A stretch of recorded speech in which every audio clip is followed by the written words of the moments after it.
앨리스의 끝나지 않은 모험 그 두 번째 이야기. 거울나라의 앨리스. 루이스 캐럴 지음, 정윤희 옮김, 김민지 그림, 인디고 출판.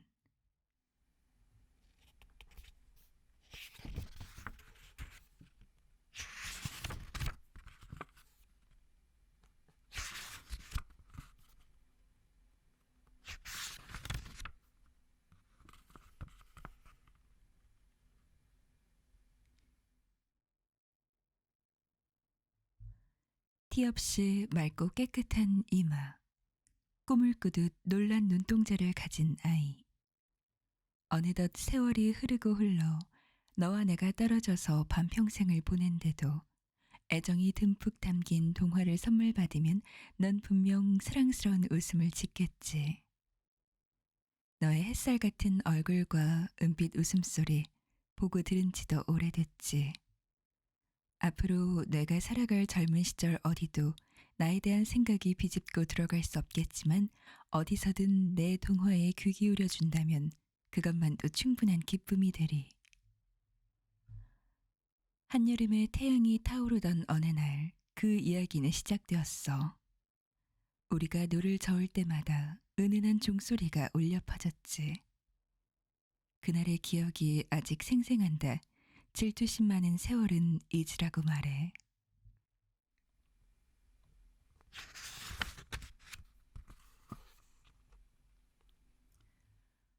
이리 와 귀를 기울여봐. 우울한 소식을 담은 무시무시한 목소리가 달갑지 않은 침대 위로 우수에 찬 아가씨를 불러들이기 전에 잠들 시간이 가까워져 초조해하는 우리는 그저 나이든 아이들일 뿐이란다 꼬마야. 밖에는 차가운 서리와 눈발이 날리고 구슬픈 광기에 젖은 폭풍우가 휘몰아치고 안에는 새빨간 난로불이 타오르는 훈훈한 어린 시절의 보금자리가 있지. 마법 같은 글귀들이 순식간에 너를 사로잡으면 매섭게 몰아치는 차가운 바람 소리도 들리지 않을 거야. 행복했던 여름날이 지나고 한여름의 아름다움도 퇴색되어 무거운 한숨의 그림자가 내 이야기에 어둠을 드리울지 몰라도 그 어떤 사악한 기운도 우리 동화의 즐거움을 방해할 수 없어.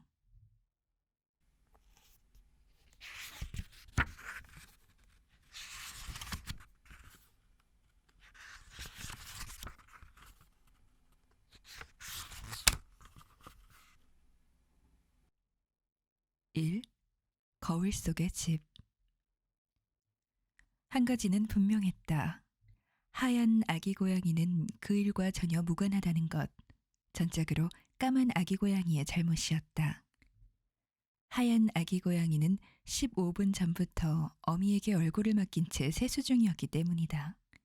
누가 봐도 하얀 아기 고양이가 짓궂은 장난을 쳤을 리 없었다. 다이나가 아기 고양이들의 얼굴을 씻기는 방식은 이랬다. 먼저 한쪽 앞발로 불쌍한 새끼의 귀를 잡은 다음 앞발로 코부터 시작해서 얼굴 전체를 쓸어올리며 박박 문지른다. 다이나는 이런 식으로 하얀 아기 고양이의 얼굴을 열심히 닦는 중이었다. 하얀 아기 고양이도 스스로에게 좋을 거라 생각하는지 얌전히 바닥에 누워서 그르렁거리고 있었다. 하지만 까만 아기 고양이는 오후에 일찌감치 세수를 마친 터였다.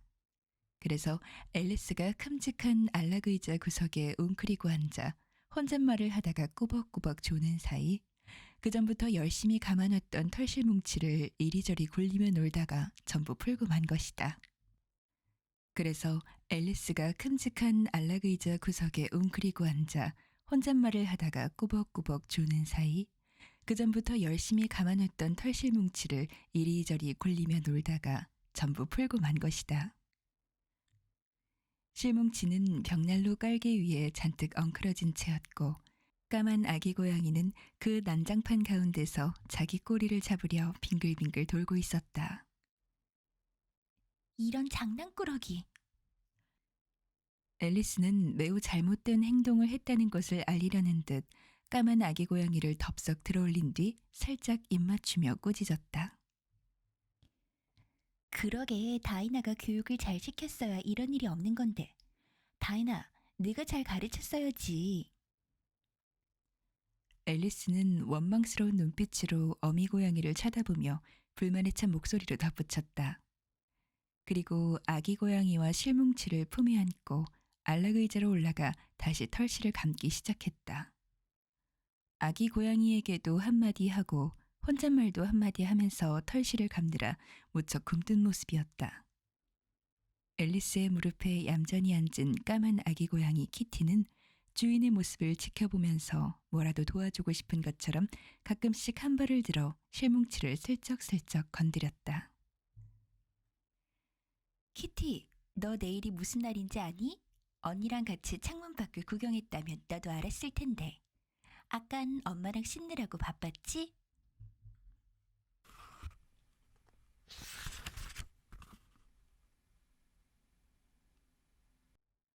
언니가 보니까 남자애들이 모닥불을 떼려고 장작을 모으고 있더라. 장작이 얼마나 많이 쌓였는지 몰라. 날이 점점 추워지고 눈도 많이 오니까 어쩔 수 없이 멈춰야 했지만. 걱정 마, 키티. 우리도 내일 모닥불을 구경하러 갈 테니까. 앨리스는 이런저런 잡담을 늘어놓으면서 키티 몸에 잘 어울리는지 보기 위해 털실을 고양이 목에 두세 번 돌돌 말았다. 그 순간 키티가 앞발로 털실을 획 쳐냈고 커다란 실뭉치가 바닥에 떨어진 채 대굴대굴 굴러 다시 엉망진창이 되고 말았다. 언니 진짜로 화났어, 키티? 앨리스는 다시 키티를 안고 안락 의자에 앉았다. 지금까지 내가 저지른 못된 짓들만 보면 당장 창문을 열고 눈구덩이 속으로 던져버려도 모자랄 판이라고. 넌 혼나도 싸, 이 말썽꾸러기 야옹아. 지금 뭐라는 거야? 언니가 말할 땐 군말 말고 들어. 앨리스는 손가락 하나를 치켜 세우며 말을 이었다. 내가 뭘 잘못했는지 전부 다 말해줄 거야. 첫 번째, 너는 아침에 다이나가 세수를 시켜주는 동안 2번이나 칭얼거렸어. 아니라는 말은 못하겠지, 키티. 언니가 다 들었어. 뭐라고? 엄마가 앞발로 내 눈을 찔렀다고? 그것도 네 잘못이야. 내가 눈을 뜨고 있었던 거잖아. 애초에 눈을 감고 있었다면 그런 일은 없었겠지. 이제 더 변명하지 말고 언니가 하는 말 잘 들어. 두 번째, 언니가 스노드롭한테 우유를 주려고 접시를 놔줬을 때도 스노드롭의 꼬리를 잡아서 저만치 끌어냈지? 뭐? 목이 말라서 그랬어? 그럼 스노드롭은 목이 안 말랐겠니? 그리고 세 번째, 언니가 잠깐 한눈 파는 사이에 실뭉치를 전부 엉망으로 망쳐놨잖아.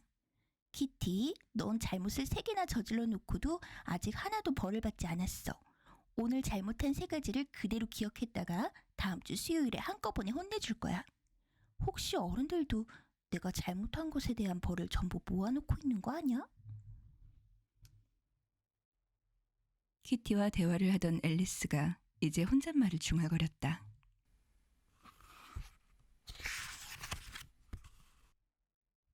그렇다면 올해 마지막 날 난 어떻게 되는 거지? 어쩌면 감옥에 갈지도 몰라. 그렇지 않으면 만약 잘못을 할 때마다 저녁밥을 못 먹는 벌을 받아야 한다면 그 끔찍한 날이 되면 한꺼번에 저녁 50끼를 굶어야 할지도 모르겠어. 하긴 차라리 그러는 편이 낫지. 50끼를 한꺼번에 먹는 것보다 굶는 게 쉬울 테니까. 키티, 눈송이가 창문을 두드리는 소리가 들리니? 정말 나른하고 기분 좋은 소리야. 하얀 눈송이가 저 들판과 나무들을 너무나 사랑해서 부드러운 입맞춤을 하는 게 아닐까? 하얀 이불로 나무와 들판을 포근하게 감싸주고 잘 자요 내 사랑, 여름이 올 때까지 곤히 잠들어요 라고 말하면서 말이야. 한참이 지나서 다시 여름이 오면 들판과 나무들이 잠에서 깨어나 온통 초록색 옷을 입고 바람에 몸을 맡긴 채 살랑살랑 춤추겠지. 세상에 정말 아름답지 않니?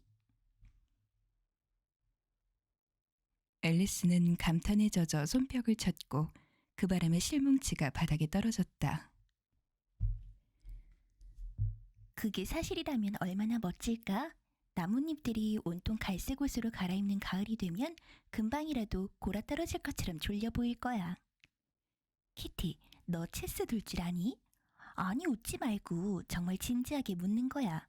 아까 우리 체스 게임 할 때 꼭 체스를 둘 줄 아는 것처럼 빤히 쳐다봤잖아.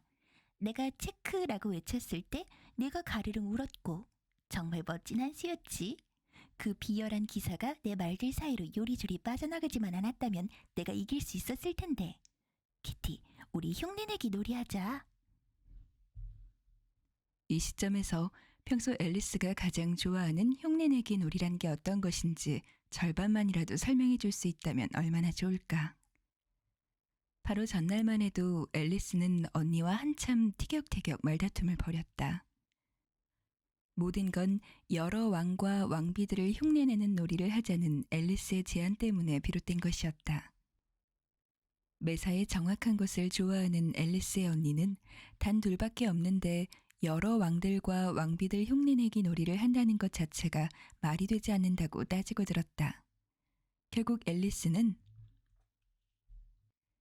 그럼 언니는 왕이든 왕비든 한 사람 역할만 해.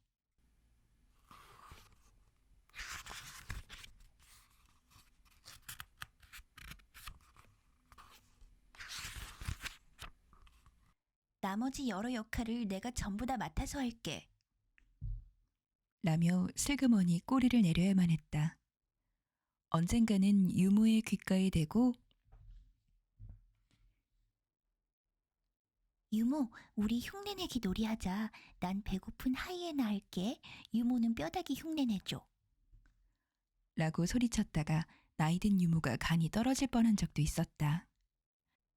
이쯤하고 앨리스가 키티에게 뭐라고 하는지 계속해서 들어보기로 하자.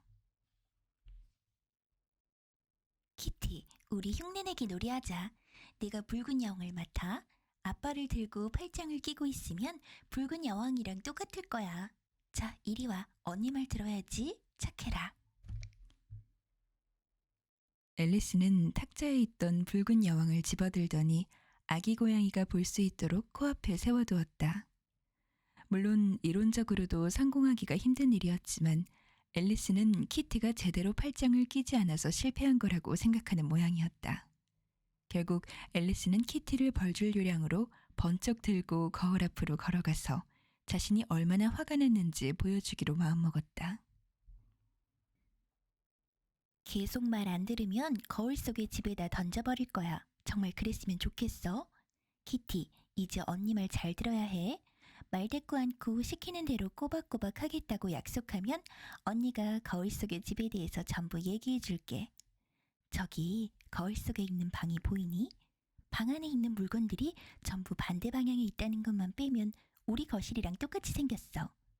의자 위에 올라가면 방 안을 한눈에 볼 수 있지. 벽난로 바로 뒤쪽만 빼고. 아, 저기까지 볼 수 있으면 얼마나 좋을까?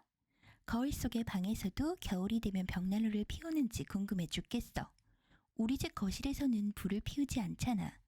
그래서 하얀 연기가 피어오르지 않으니까 저기서도 불을 피우는지 알 길이 없어. 어쩌면 거울 속의 방에 있는 벽난로는 그럴싸하게 보이는 가짜인지도 몰라. 그리고 글씨가 거꾸로 적힌 것만 빼면 우리 집에 있는 책들이랑 저기 있는 책들이 똑같더라. 그걸 어떻게 알았냐면 우리 집에 있는 책을 들고 거울 앞에 서봤거든. 그랬더니 거울 속의 방에서 똑같은 책을 들고 있는 모습이 보이더라고. 키티, 거울 속의 집에 살면 어떨까? 저기사도 야옹이한테 우유를 줄까? 어쩌면 거울 속에 보이는 우유는 마실 수 없을지도 몰라. 키티, 우리 이제 복도 얘기를 해볼까? 우리 집 거실 문이 활짝 열려 있으면 거울 속의 집에 있는 복도도 살짝 보인단다. 그 부분은 우리 집 복도랑 정말 비슷하지만 눈에 보이지 않는 부분은 우리 복도랑 완전히 다를지도 몰라. 키티, 우리가 거울 속의 집에 들어갈 수 있다면 얼마나 좋을까?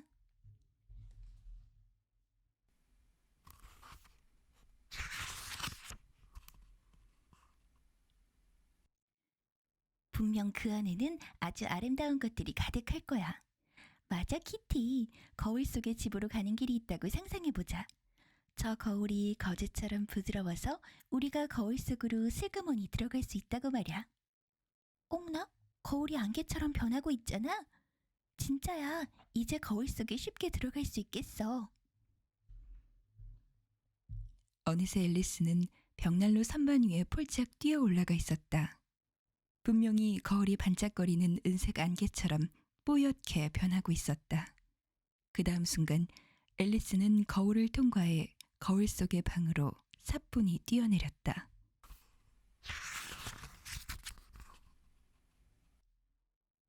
제일 먼저 앨리스는 벽난로에 불이 지펴져 있는지부터 살폈다. 집에 있는 벽난로처럼 거울 속의 집에 있는 벽난로에서도 불이 활활 타오르고 있다는 사실을 알고 뛸 듯이 기뻤다. 그럼 여기서도 거울 너머에 있는 우리 거실처럼 따뜻하게 지낼 수 있겠네. 어쩌면 더 따뜻할지도 몰라. 난로불 가까이에 가지 말라고 잔소리할 사람도 없을 테니 말이야. 아, 우리 식구들이 거울 너머로 내 모습을 보면서도 잡지 못하면 발을 동동 구를 거야. 정말 재미있겠다. 그러고 나서 앨리스는 주위를 천천히 둘러보기 시작했다. 거울 너머로 볼 수 있던 부분들은 너무나 평범하고 따분하기 짝이 없었지만 제대로 보이지 않던 부분들은 매우 다르게 보이고 있었다. 가령 벽난로 바로 앞에 걸린 그림들은 진짜 살아있는 것 같았고 선반 위의 시계는 왜소한 노인의 얼굴로 앨리스를 향해 음흉한 미소를 지어 보이는 것 같았다. 우리 집처럼 깨끗하게 청소를 하진 않나 봐. 그리고 벽난로 속에 쌓인 잿더미 속에서 체스 말들이 몇 개 떨어져 있는 곳을 보고 깜짝 놀라서 외쳤다. 어머나! 놀란 앨리스는 외마디 비명과 함께 두 손과 무릎을 바닥에 대고 엎드려서 체스말들을 뚫어져라 쳐다보았다. 세상에 체스말들이 둘씩 짝을 지어서 걷고 있는 것이 아닌가. 붉은 왕과 붉은 여왕이잖아. 앨리스는 행여 체스말들이 놀랄까 싶어 들릴락 말락 속삭였다. 저기 죄를 걷어내는 산 모서리에 하얀 왕과 하얀 여왕이 앉아 있어. 여기 룩 두 개는 팔짱을 끼고 걸어가고 있잖아. 근데 체스 말들은 내 말을 들을 수가 없나 봐. 앨리스는 얼굴을 아래로 더 바짝 대고 말을 이었다. 내 모습도 보이지 않는 게 분명해. 투명 인간이 된 기분이야. 바로 그때 앨리스 뒤에 놓인 탁자에서 뭔가 낑낑대는 소리가 들렸고 곧장 고개를 돌려보니 하얀 폰 하나가 바닥에서 대굴대굴 구르며 발을 버둥거리고 있는 것이 아닌가. 앨리스는 그 말이 어떤 행동을 할까 너무 궁금해서 호기심 어린 눈으로 가만히 지켜봤다. 우리 아기 목소리잖아. 하얀 여왕이 외치며 다급하게 몸을 돌리다가 하얀 왕을 밀쳤고 하얀 왕은 벽난로에 쌓인 잿더미 속으로 픽 쓰러져 버렸다. 내 소중한 릴리, 우리 황실의 예쁜이. 하얀 여왕은 벽난로 옆에 세워진 철망을 기어오르기 시작했다. 황실이라니 말도 안 돼. 하얀 왕이 넘어지는 바람에 다친 코끝을 문지르며 투덜거렸다. 머리끝부터 발끝까지 잿더미를 뒤집어 썼으니 그렇게 화를 내는 것도 당연한 일이었다. 앨리스는 가여운 릴리가 계속 빽빽거리며 울어대는 상황을 어떻게든 도와주고 싶은 심정이었고 결국 하얀 여왕을 손으로 들어서 탁자 위에서 엉엉 울어대는 어린 릴리 옆에 사뿐히 앉혀주었다. 하얀 여왕은 가쁜 숨을 내쉬며 자리에 주저앉았다. 눈 깜짝할 사이 하늘로 붕 떠오른 탓인지 숨이 찬 하얀 여왕은 잠시 아무것도 못하고 어린 릴리를 품에 안고만 있었다. 잠시 후 어느 정도 숨을 고르고 나서야 하얀 여왕은 뽀얀 잿더미 가운데 뚱한 얼굴로 앉아있는 왕을 보며 소리쳤다. 화산을 조심해요. 화산이라니? 왕은 혹시나 싶은 눈빛으로 활활 타오르는 불꽃 가운데를 쳐다보며 되물었다. 방금 화산에 쓸려왔어요. 여왕이 가쁜 숨을 몰아쉬며 말했다. 당신은 천천히 올라와요. 화산에 쓸려오지 말고.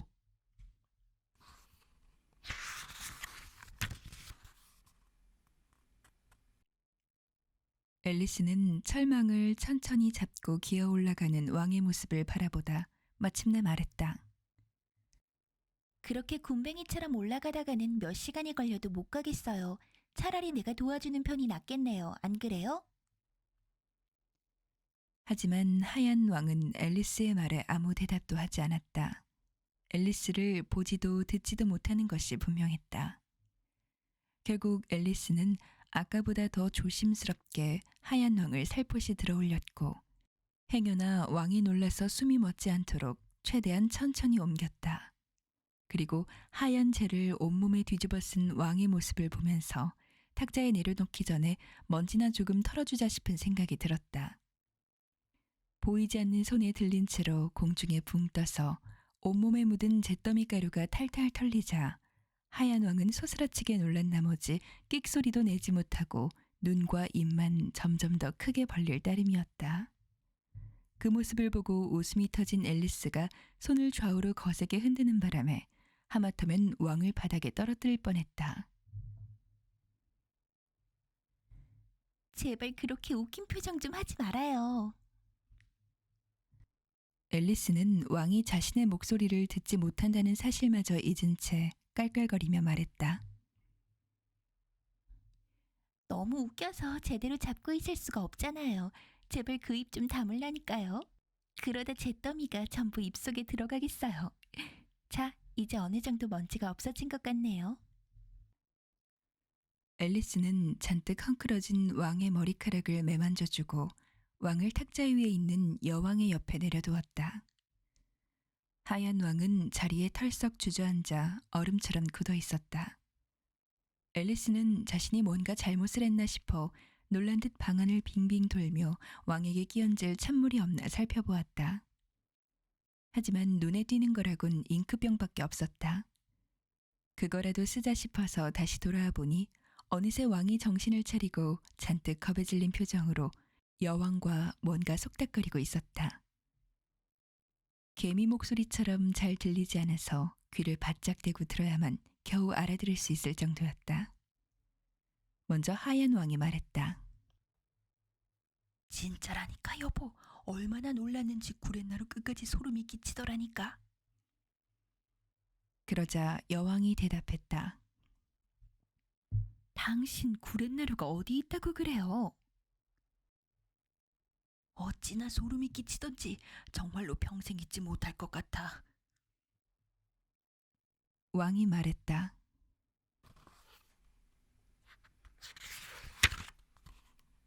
하지만 그 느낌을 지금 메모해 두지 않으면 분명 잊어버리고 말 거예요. 여왕이 대꾸했다. 앨리스는 품에서 엄청나게 큼직한 메모장을 꺼내서 뭔가 열심히 적는 왕의 모습을 대단히 흥미로운 눈으로 쳐다보았다. 순간 머릿속에서 뭔가 떠올랐는지 앨리스는 왕의 어깨너머로 튀어나온 연필 끝을 붙잡았고 왕을 대신해 뭔가를 적어내려가기 시작했다. 가여운 왕은 어안이 벙벙하여 침울한 표정을 지었고 아무 말 없이 한참 연필을 잡고 씨름했다. 하지만 엄청난 앨리스의 힘을 도저히 이기지 못하고 숨이 넘어가는 목소리로 가까스로 외쳤다. 여보, 아무래도 좀 가느다란 연필을 써야겠어. 도무지 이 연필이 말을 듣지를 않네. 내가 생각지도 않은 글만 써지고. 뭐라고 적혀 있는데요? 여왕은 이렇게 말하며 메모장을 들여다보았다. 거기에는 하얀 기사가 부직갱이 아래로 미끄러져 내려온다. 제대로 균형을 잡지 못하면서 라고 앨리스가 적어놓은 내용이 적혀 있었다. 이건 아까 느꼈다던 소름 끼치는 기분을 적은 게 아니잖아요. 여왕은 앨리스 자리에 앉아 하얀 왕을 지켜보면서 혹시라도 하얀 왕이 다시 기절하면 어쩌나 싶어서 당장이라도 잉크병을 쏟아부을 기세로 바로 앞에 탁자에 놓인 책 한 권을 펼치고 한 장씩 넘기며 뭔가 읽을 거리가 있나 살펴보았다. 전부 내가 모르는 글자밖에 없잖아. 앨리스는 혼자 중얼거렸다. 책에는 이런 글자가 적혀 있었다. 앨리스는 한참 어리동절한 표정을 지었고 마침내 뭔가가 머릿속에 퍼뜩 떠올랐다. 맞다. 이건 거울 속에 보이는 책이잖아. 거울에 비춰서 읽어보면 무슨 글자인지 제대로 읽을 수 있을 거야. 제버워키. 온해경 미끈한 토부들이 풀언덕에서 맴돌며 송팡했다.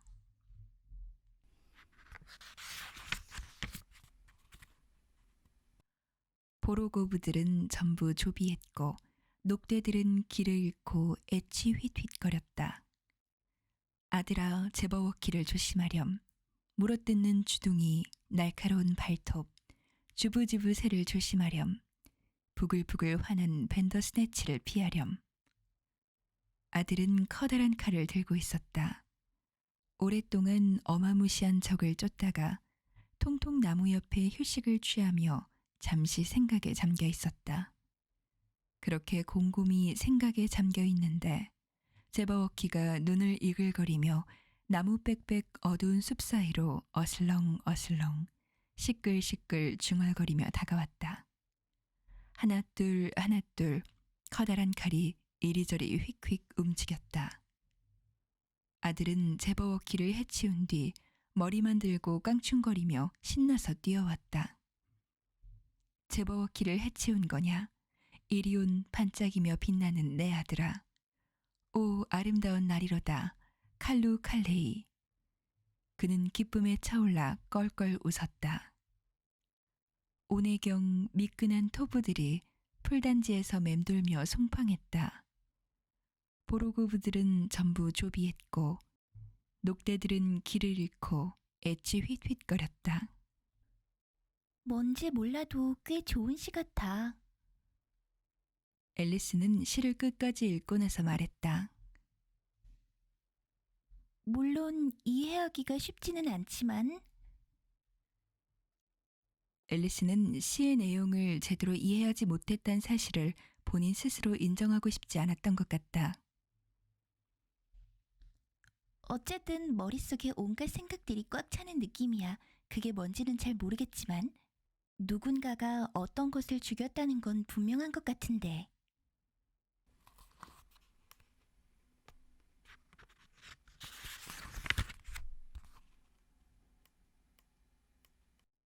어쨌거나 그거 하나는 분명히 알 것 같아. 앨리스는 갑자기 자리에서 팔짝 뛰어올랐다. 아, 맞다. 얼른 서둘러야겠어. 그렇지 않으면 거울 속의 집을 전부 둘러보기도 전에 우리 집으로 돌아가야 할지도 몰라. 먼저 정원부터 가봐야겠어.